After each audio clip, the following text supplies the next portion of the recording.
আজকে চলে এসেছি আমাদের কাছাকাছি বাড়ির কাছাকাছি গ্রামে এক এসি সার্ভিস করতে, যেটা জায়গার নাম হচ্ছে জাহাঙ্গীরগড়।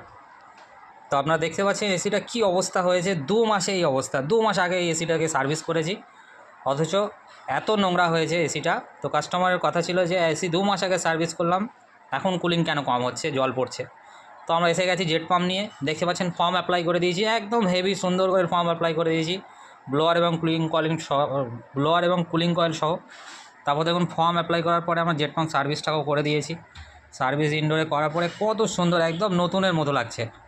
হ্যাঁ, ব্লোয়ার যেটা আছে একদম ব্লোয়ার ঝলমল করছে।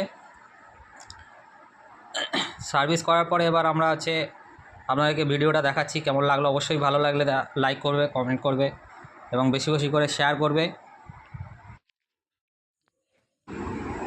এইবার চলে এসেছি আউটডোরে, দেখতে পাচ্ছ আউটডোরের কী অবস্থা ছিল। আপাতত কিছুটা জল আমরা মেরেছি, আবারও আপনাদের সামনে ভিডিওতে দেখানোর জন্য কিছুটা আবার জল মারছি। হ্যাঁ, আমরা ফ্যানটা খুলিনি, ফ্যান ব্লেডটা, ঠিক আছে, কেননা সেরকম বেশি নোংরা ছিল না। 2 মাস আগে সবে সার্ভিস করেছি। কুলিং কয়েলে খুব নোংরা জমেছিল, কিন্তু আউটডোরে অতটা নোংরা জমেনি, অতটা ডাস্ট আসেনি। তো আমরা আউটডোরটা তবুও একবার সার্ভিস করেই দিলাম, কারণ